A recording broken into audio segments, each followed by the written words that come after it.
ನಮಸ್ಕಾರ. ವಿಶೇಷ ಸಮಾಚಾರಕ್ಕೆ ಸ್ವಾಗತ. ನಾನು ಶಿವರಾಮು.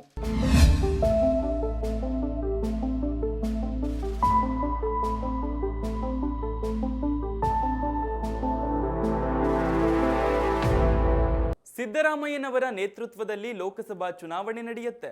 ಹೆಚ್ಚು ಸ್ಥಾನ ಗೆದ್ರೆ ಯಾವುದೇ ಅಡೆತಡೆ ಇಲ್ಲದೆ ಅವರೇ 5 ವರ್ಷ ಸಿಎಂ ಆಗಿರ್ತಾರೆ ಅಂತ ಡಾಕ್ಟರ್ ಯತೀಂದ್ರ ಸಿದ್ದರಾಮಯ್ಯ ಹೇಳಿದ್ದಾರೆ. ಹಾಸನದಲ್ಲಿ ಸಂಗೊಳ್ಳಿ ರಾಯಣ್ಣ ಪ್ರತಿಮೆ ಉದ್ಘಾಟನೆ ಕಾರ್ಯಕ್ರಮದಲ್ಲಿ ಮಾತನಾಡಿದ ಅವರು, ಸರ್ಕಾರಕ್ಕೆ 1 ವರ್ಷ ತುಂಬುವ ಮೊದಲೇ ಸಿದ್ದರಾಮಯ್ಯ ಅವರು 5 ಗ್ಯಾರಂಟಿ ಜಾರಿ ಮಾಡಿದ್ದಾರೆ. ಮತ್ತೊಮ್ಮೆ ನುಡಿದಂತೆ ನಡೆಯುವುದಾಗಿ ಸಾಬೀತು ಮಾಡಿದ್ದಾರೆ. ಲೋಕಸಭಾ ಚುನಾವಣೆಯಲ್ಲಿ ಹೆಚ್ಚು ಸ್ಥಾನಗಳನ್ನು ಗೆದ್ದರೆ ನೈತಿಕವಾಗಿ ಅವರಿಗೆ ಮತ್ತಷ್ಟು ಬೆಂಬಲ ಸಿಗುತ್ತೆ ಎಂದಿದ್ದಾರೆ.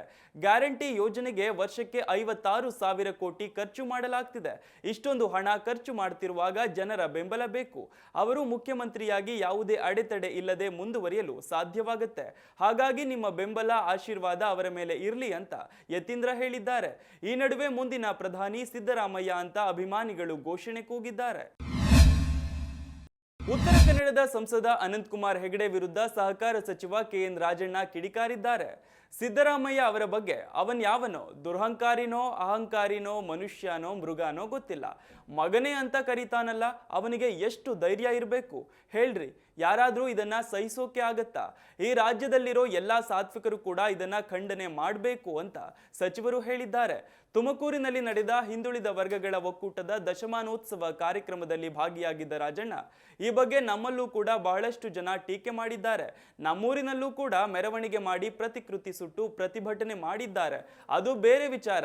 ಆದ್ರೆ 6-7 ಬಾರಿ ಲೋಕಸಭಾ ಸದಸ್ಯನಾದವನು ಹೀಗೆ ಜನರ ಭಾವನೆಗಳನ್ನ ಕೆರಳಿಸೋದು, ಜನರ ಮನಸ್ಸಿಗೆ ನೋವಾಗುವ ರೀತಿ ನಡೆದುಕೊಂಡಾಗ ಆತ ಜನಪ್ರತಿನಿಧಿಯಾಗೋದಕ್ಕೆ ನಾಲಾಯಕ್ ಅನ್ನೋದು ನನ್ನ ಅಭಿಪ್ರಾಯ ಅಂತ ರಾಜಣ್ಣ ಹೇಳಿದ್ದಾರೆ. ಸುಳ್ಳು ಹೇಳೋದು, ಜನರನ್ನ ವಂಚಿಸೋದು, ಫೇಕ್ ಸುದ್ದಿ ಸೃಷ್ಟಿಸೋದು ಇದೆಲ್ಲವೂ ಮುಖ್ಯಮಂತ್ರಿ ಸಿದ್ದರಾಮಯ್ಯಗೆ ಚೆನ್ನಾಗಿಯೇ ಸಿದ್ಧಿಸಿದೆ ಅಂತ ಬಿಜೆಪಿ ವ್ಯಂಗ್ಯವಾಡಿದೆ. ಸಿದ್ದರಾಮಯ್ಯ ವಿರುದ್ಧ ವಾಗ್ದಾಳಿ ನಡೆಸಿ ಸಾಮಾಜಿಕ ಮಾಧ್ಯಮ ಎಕ್ಸ್ನಲ್ಲಿ ಪೋಸ್ಟ್ ಮಾಡಿರುವ ರಾಜ್ಯ ಬಿಜೆಪಿ ನಕಲಿ ಸುದ್ದಿಗಳನ್ನು ರಚಿಸುತ್ತಾ ಕಾಲಹರಣ ಮಾಡುವ ಬದಲು ರಾಜ್ಯದ ಸಮಸ್ಯೆಗಳನ್ನು ಬಗೆಹರಿಸುವ ಕುರಿತು ಸಿಎಂ ಯೋಚಿಸಿದ್ದರೆ ರೈತರು ಆತ್ಮಹತ್ಯೆಗೆ ಶರಣಾಗ್ತಿರಲಿಲ್ಲ, ಮಹಿಳೆಯರ ಮೇಲೆ ಹಲ್ಲೆ ನಡೆಯುತ್ತಿರಲಿಲ್ಲ ಅಂತ ಉಲ್ಲೇಖಿಸಿದೆ. ಜತೆಗೆ ಎಡಿಟಿಂಗ್ ಮಾಸ್ಟರ್ ಅಂತ ಸಿದ್ದರಾಮಯ್ಯ ಅವರನ್ನ ಕುಹಕವಾಡಿದೆ. ಎಲ್ಲೆಂದರಲ್ಲಿ ನಿದ್ದೆಗೆ ಜಾರೋದು ನೀವೇ ಅನ್ನೋದು ಜಗತ್ತಿಗೆ ತಿಳಿದಿರೋ ವಿಚಾರ. ದಿನಕ್ಕೆ 18 ಗಂಟೆ ಕೆಲಸ ಮಾಡುವ ಪ್ರಧಾನಿಯವರನ್ನ ಅವಹೇಳನ ಮಾಡಿದ್ರೆ ಜನರು ನಂಬ್ತಾರೆ ಅನ್ನೋ ಭ್ರಮೆಯಿಂದ ಆದಷ್ಟು ಬೇಗ ಹೊರಬನ್ನಿ. ಸರ್ಕಾರವನ್ನ ಮೋದಿ ಮಾದರಿಯಲ್ಲಿ ಮುನ್ನಡೆಸಿ ಜನರ ಸಮಸ್ಯೆ ಬಗೆಹರಿಸಿ ಅಂತ ಬಿಜೆಪಿ ಸಿದ್ದು ಮೇಲೆ ವ್ಯಂಗ್ಯವಾಡಿದೆ. ಮುಂದುವರೆದು, ಮಜವಾದಿ ಸಿದ್ದರಾಮಯ್ಯ ಅವರು ನಿದ್ದೆಗೆ ಶರಣಾಗುವಂತೆ ಮಾಡುವ ಅಂಶಗಳು ಅಂತ ಒಂದಿಷ್ಟು ವಿಚಾರಗಳನ್ನ ಪಟ್ಟಿ ಮಾಡಿದೆ. ರೈತರಿಗೆ ಕೊಡುವ ಪರಿಹಾರ, ಕರ್ನಾಟಕಕ್ಕೆ ಕಾವೇರಿ ನೀರು, ಮಹಿಳೆಯರಿಗೆ ಕೊಡಬೇಕಾದ ರಕ್ಷಣೆ, ಹಿಂದೂ ದೇವಾಲಯಗಳಿಗೆ ಅನುದಾನ, ಈಡೇರಿಸಲಾಗದ ಗ್ಯಾರಂಟಿಗಳು ಇವು ಸಿದ್ದರಾಮಯ್ಯ ನಿದ್ದೆಗೆ ಶರಣಾಗುವಂತೆ ಮಾಡುವ ಅಂಶಗಳು ಅಂತ ಬಿಜೆಪಿ ಟೀಕಿಸಿದೆ. ಮೌಲ್ವಿಗಳಿಗೆ 10,000 ಕೋಟಿ ರೂಪಾಯಿ ಕೊಡಬೇಕು, ಮತಾಂಧ ಜಿಹಾದಿಗಳನ್ನ ರಕ್ಷಣೆ ಮಾಡಬೇಕು, PFI ಗೂಂಡಾಗಳನ್ನ ಅಮಾಯಕರು ಅಂತ ಬಿಡಬೇಕು, ಶಾಲೆಗಳಲ್ಲಿ ಹಿಜಾಬ್ ಹಾಕೊಂಡು ಹೋಗಬಹುದು, ಗ್ಯಾಂಗ್ ರೇಪ್ ಮಾಡಿದವರನ್ನ ಹೊರಬಿಡಬೇಕು ಅನ್ನೋದು ಸಿದ್ದರಾಮಯ್ಯ ಸಾಹೇಬ್ರು ನಿದ್ದೆಯಿಂದ ತಕ್ಷಣವೇ ಎಚ್ಚರಗೊಳ್ಳುವಂತೆ ಮಾಡುವ ಅಂಶಗಳು ಅಂತ ಬಿಜೆಪಿ ಲೇವಡಿ ಮಾಡಿದೆ. ಜೊತೆಗೆ ಇದೇ ಮಜವಾದಿಯ ತುಗಲಕ್ ದರ್ಬಾರ್ ಅಂತ ಬಿಜೆಪಿ ಟ್ವೀಟ್ ಮಾಡಿ ಟೀಕಿಸಿದೆ.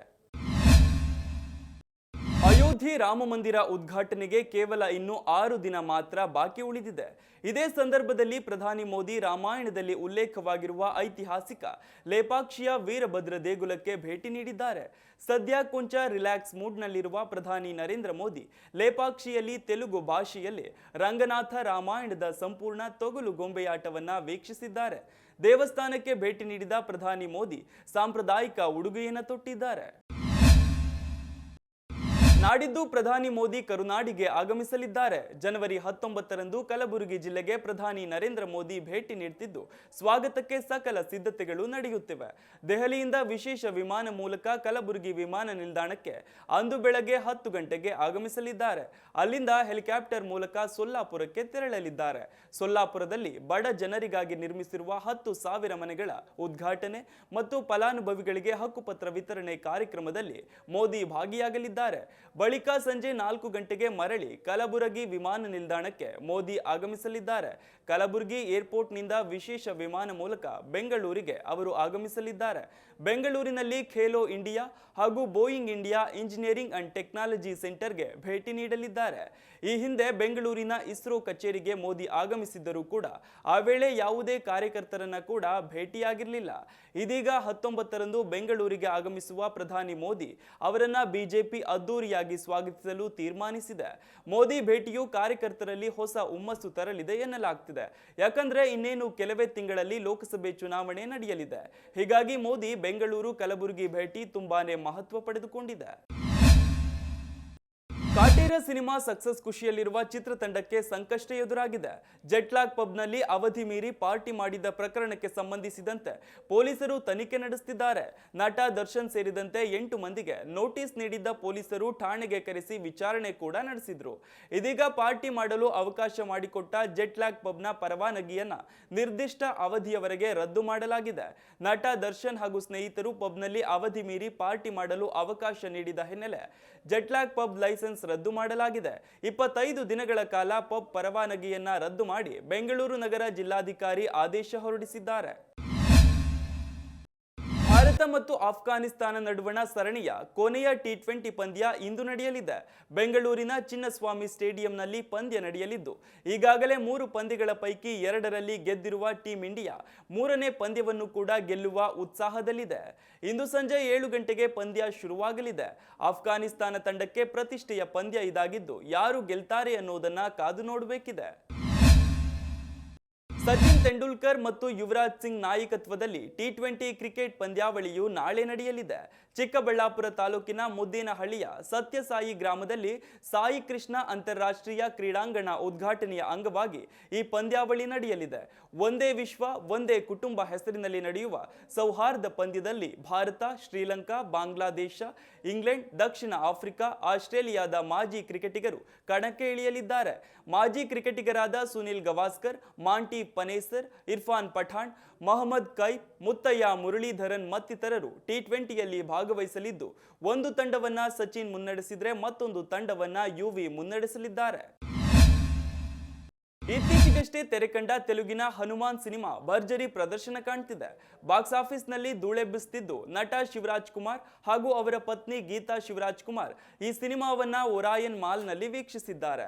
ಸಿನಿಮಾ ನೋಡಿದ ಶಿವಣ್ಣ ಚಿತ್ರದ ಬಗ್ಗೆ ಮೆಚ್ಚುಗೆ ವ್ಯಕ್ತಪಡಿಸಿ ಈ ಚಿತ್ರವನ್ನ ಶಕ್ತಿಧಾಮ ಮಕ್ಕಳಿಗೂ ತೋರಿಸುವುದಾಗಿ ಹೇಳಿದ್ದಾರೆ. ಪಂಚ ಭಾಷೆಗಳಲ್ಲಿ ಹನುಮಾನ್ ಸಿನಿಮಾ ರಿಲೀಸ್ ಆಗಿದೆ. ಶಿವರಾಜ್ ಕುಮಾರ್ ಹನುಮಾನ್ ಸಿನಿಮಾ ನೋಡೋ ವಿಚಾರ ತಿಳಿದು ಬೆಂಗಳೂರಿಗೆ ಚಿತ್ರದ ನಟ ತೇಜಸ್ ಸರ್ಜಾ ಕೂಡ ಆಗಮಿಸಿದ್ದಾರೆ. ಬಿಡುಗಡೆಯಾದ 3 ದಿನಕ್ಕೆ ಹನುಮಾನ್ ಸಿನಿಮಾ 100 ಕೋಟಿ ಕ್ಲಬ್ ಸೇರಿದೆ. ಸಂಕ್ರಾಂತಿ ಗಿಫ್ಟ್ ಆಗಿ ತೆಲುಗು ಪ್ರೇಕ್ಷಕರಿಗೆ ಪ್ರಶಾಂತ್ ವರ್ಮಾ ಹನುಮಾನ್ ಸಿನಿಮಾ ನೀಡಿದ್ದಾರೆ. ತೇಜ ಸಜ್ಜಾ, ವರಲಕ್ಷ್ಮಿ ಶರತ್ ಕುಮಾರ್, ಅಮೃತ ಅಯ್ಯರ್ ಮತ್ತು ವಿನಯ್ ರೈ ನಟನೆಯ ಹನುಮಾನ್ ಸಿನಿಮಾ ಸಿನಿಪ್ರಿಯರಿಗೆ ಹೊಸ ಅನುಭವ ನೀಡಿದೆ. ಈ ಚಿತ್ರದಲ್ಲಿನ ಗ್ರಾಫಿಕ್ ವರ್ಕ್ಸ್ ಅದ್ಭುತವಾಗಿದ್ದು ಈ ಚಿತ್ರ ಬರೋಬ್ಬರಿ 50 ಕೋಟಿ ಬಜೆಟ್ನಲ್ಲಿ ನಿರ್ಮಾಣವಾಗಿದೆ. ಹನುಮಂತನ ಪಾತ್ರದಲ್ಲಿ ನಟಿಸಿರುವ ನಾಯಕ ತೇಜ ಸಜ್ಜಾ ತಮ್ಮ ನಟನಾ ಕೌಶಲ್ಯದಿಂದ ಎಲ್ಲರನ್ನ ಉಬ್ಬೇರಿಸೋ ಹಾಗೆ ಮಾಡಿದ್ದಾರೆ. ಸ್ಯಾಂಡಲ್ವುಡ್ನ ಯುವ ಗೀತ ಸಾಹಿತಿ ಪ್ರಮೋದ್ ಮರವಂತೆ ರಾಮನ ಕುರಿತು ಮತ್ತೊಂದು ಹಾಡು ಬರೆದಿದ್ದಾರೆ. ಈ ಹಿಂದೆ ಆದಿಪುರುಷ್ ಚಿತ್ರಕ್ಕೆ ಹೋ ಜನುಮ ಜನುಮದ ಈ ಸಾಗರದಲ್ಲಿ ರಾಮನೇ ಆದಿ ರಾಮನೇ ಹಾದಿ ಕನ್ನಡದ ಹಾಡು ಬರೆದಿದ್ರು. ಇದನ್ನ ಅನೇಕರು ಮೆಚ್ಚಿಕೊಂಡಿದ್ರು. ಅಂತಹ ಹಾಡು ಕೊಟ್ಟ ಪ್ರಮೋದ್ ಮರವಂತೆ ಈ ಮೊದಲು ಕಾಂತಾರ ಚಿತ್ರದ ಸಿಂಗಾರ ಸಿರಿಯೆ ಹಾಡಿನ ಮೂಲಕ ಅತಿ ಹೆಚ್ಚು ಖ್ಯಾತಿ ಪಡೆದಿದ್ರು. ಇವರಿಗೆ ಇದೀಗ ಮತ್ತೊಮ್ಮೆ ರಾಮನ ಹಾಡು ಬರೆಯುವ ಅವಕಾಶ ಬಂದಿದೆ. ಮನೆಗೆ ವಾಪಸ್ ಬರ್ತಿರೋ ರಾಮನ ಕುರಿತು ರಾಮ ಶ್ರೀರಾಮ ಮರಳಿ ಬರೋ ಈ ರಾಮ ಅನ್ನೋ ಹಾಡು ಬರೆದಿದ್ದಾರೆ. ಇದೀಗ ಶ್ರೀರಾಮ ಮಂದಿರದ ಉದ್ಘಾಟನೆ ಮುಂಚೆಯೇ ಈ ಗೀತೆ ಬಹುಭಾಷೆಯಲ್ಲಿ ರಿಲೀಸ್ ಆಗ್ತಿದ್ದು ಪ್ರಮೋದ್ ಮರವಂತೆ ರಾಮನ ಹಾಡುಗಳನ್ನ ಬರೆಯೋ ಮೂಲಕ ಎಲ್ಲರ ಗಮನ ಸೆಳೆದಿದ್ದಾರೆ. ಚೆಲುವಿನ ಚಿತ್ತಾರದ ಮೂಲಕ ಅಸಂಖ್ಯಾತ ಅಭಿಮಾನಿಗಳನ್ನ ಹೊಂದಿರುವ ನಟಿ ಅಮೂಲ್ಯ ಮದುವೆ ನಂತರ ಸಿನಿಮಾ ರಂಗದಿಂದ ದೂರ ಉಳಿದಿದ್ರು. ಇದೀಗ ಮತ್ತೆ ಅವರು ಸಿನಿಮಾ ರಂಗಕ್ಕೆ ಬರುವ ಕುರಿತು ಸುಳಿವು ನೀಡಿದ್ದಾರೆ. Chandanavana film critics academy award 2024ರ ಟ್ರೋಫಿ ಅನಾವರಣ ಕಾರ್ಯಕ್ರಮದಲ್ಲಿ ಈ ಕುರಿತು ಮಾತನಾಡಿದ ನಟಿ ಅಮೂಲ್ಯ, ಆಗಲೇ 2 ಸ್ಕ್ರಿಪ್ಟ್ ಕೇಳಿದ್ದೇನೆ, ಕತೆ ಇಷ್ಟವಾದ ತಕ್ಷಣವೇ ತಿಳಿಸ್ತೇನೆ ಎಂದಿದ್ದಾರೆ. ಸಿನಿಮಾ ರಂಗಕ್ಕೆ ಅಮೂಲ್ಯ ಮತ್ತೆ ಮರುಪ್ರವೇಶ ಮಾಡ್ತಾರೆ ಅನ್ನೋ ಸುದ್ದಿ ಹಲವು ದಿನಗಳಿಂದ ಹರಿದಾಡ್ತಲೇ ಇತ್ತು. ಆದರೆ ಅದಕ್ಕೆ ಅಧಿಕೃತತೆ ಇರಲಿಲ್ಲ. ಈಗ ಸ್ವತಃ ಅಮೂಲ್ಯ ಅವರೇ ಸಿನಿಮಾ ರಂಗಕ್ಕೆ ಮತ್ತೆ ಬರುವ ಕುರಿತು ಮಾತನಾಡಿರೋದು ಅಭಿಮಾನಿಗಳಿಗೆ ಖುಷಿ ಕೊಟ್ಟಿದೆ. ರಶ್ಮಿಕಾ ಮಂದಣ್ಣ ಮತ್ತು ವಿಜಯ್ ದೇವರಕೊಂಡ ಎಂಗೇಜ್ ಆಗಲಿದ್ದಾರೆ ಎನ್ನುವ ಮಾಹಿತಿಯ ಬೆನ್ನಲ್ಲೇ ಇದೀಗ ಈ ಜೋಡಿ ವಿಯೆಟ್ನಾಂನಲ್ಲಿ ಕಾಣಿಸಿಕೊಂಡು ಅಚ್ಚರಿ ಮೂಡಿಸಿದೆ. ಇದರಿಂದ ಅವರ ನಿಶ್ಚಿತಾರ್ಥದ ಸುದ್ದಿಗೆ ಮತ್ತಷ್ಟು ಬಲ ಬಂದಿದೆ. ವಿಯೆಟ್ನಾಂನಲ್ಲಿ ಇಬ್ಬರು ಮಸ್ತ್ ಮಜಾ ಮಾಡ್ತಿರೋ ಫೋಟೋಗಳು ಸೋಷಿಯಲ್ ಮೀಡಿಯಾದಲ್ಲಿ ಹರಿದಾಡ್ತಿವೆ. ರಶ್ಮಿಕಾ ಜೊತೆ ವಿಜಯ್ ಹೆಸರು ತಳುಕು ಹಾಕಿಕೊಂಡಿರೋದು ಇದೇ ಮೊದಲ ಬಾರಿ ಏನಲ್ಲ. ಆದರೆ ಈ ಬಾರಿಯಂತೂ ಅವರು ಗ್ಯಾರಂಟಿ ಜೊತೆಯಾಗಲಿದ್ದಾರೆ ಅಂತ ಹೇಳಲಾಗ್ತಿದೆ. ಇದೇ ಫೆಬ್ರವರಿಯಲ್ಲಿ ರಶ್ಮಿಕಾ ವಿಜಯ್ ಎಂಗೇಜ್ಮೆಂಟ್ ಮಾಡಿಕೊಳ್ತಿದ್ದಾರೆ ಅನ್ನೋದು ಭಾರಿ ಕುತೂಹಲ ಮೂಡಿಸಿದೆ. Natural beauty Sai Pallavi south cinema ಇಂಡಸ್ಟ್ರಿಯಲ್ಲಿ ಬಹು ಬೇಡಿಕೆಯ ನಟಿ. ಇದೀಗ ಸಾಯಿ ಪಲ್ಲವಿ ಮನೆಯಲ್ಲಿ ಮದುವೆ ಸಂಭ್ರಮ ಮನೆ ಮಾಡಿದೆ. ಶೇಖರ್ ಕಮುಲಾ ನಿರ್ದೇಶನದ ಫಿದಾ ಚಿತ್ರದ ಮೂಲಕ ಸಾಯಿ ಪಲ್ಲವಿ ತೆಲುಗಿಗೆ ಎಂಟ್ರಿ ಕೊಟ್ಟಿದ್ರು.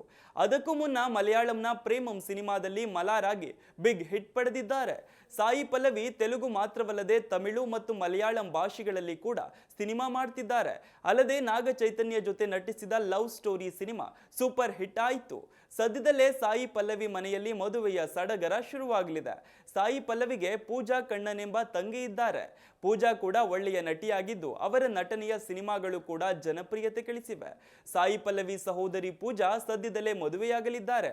ಅವರು ಇತ್ತೀಚೆಗಷ್ಟೇ ತಮ್ಮ ಭಾವಿ ಪತಿಯ ಫೋಟೋ ಶೇರ್ ಮಾಡಿಕೊಂಡಿದ್ರು. ಪೂಜಾ ಹಾಗೂ ಭಾವಿ ಪತಿ ವಿನೀತ್ ಫೋಟೋಸ್ ಸೋಷಿಯಲ್ ಮೀಡಿಯಾದಲ್ಲಿ ವೈರಲ್ ಆಗಿವೆ. ಮಧ್ಯಪ್ರದೇಶದ ಕುನೋ ರಾಷ್ಟ್ರೀಯ ಉದ್ಯಾನವನದಲ್ಲಿ ಮತ್ತೊಂದು ನಮೀಬಿಯಾ ಚೀತಾ ಮೃತಪಟ್ಟಿದೆ. ಮೃತ ಚೀತಾವನ್ನ ಶೌರ್ಯ ಎಂದು ಕರೆಯಲಾಗುತ್ತಿತ್ತು. ಮರಣೋತ್ತರ ಪರೀಕ್ಷೆಯ ಬಳಿಕವೇ ಸಾವಿಗೆ ಕಾರಣ ತಿಳಿದು ಬರಬೇಕಿದೆ ಅಂತ ಅಧಿಕಾರಿಗಳು ತಿಳಿಸಿದ್ದಾರೆ.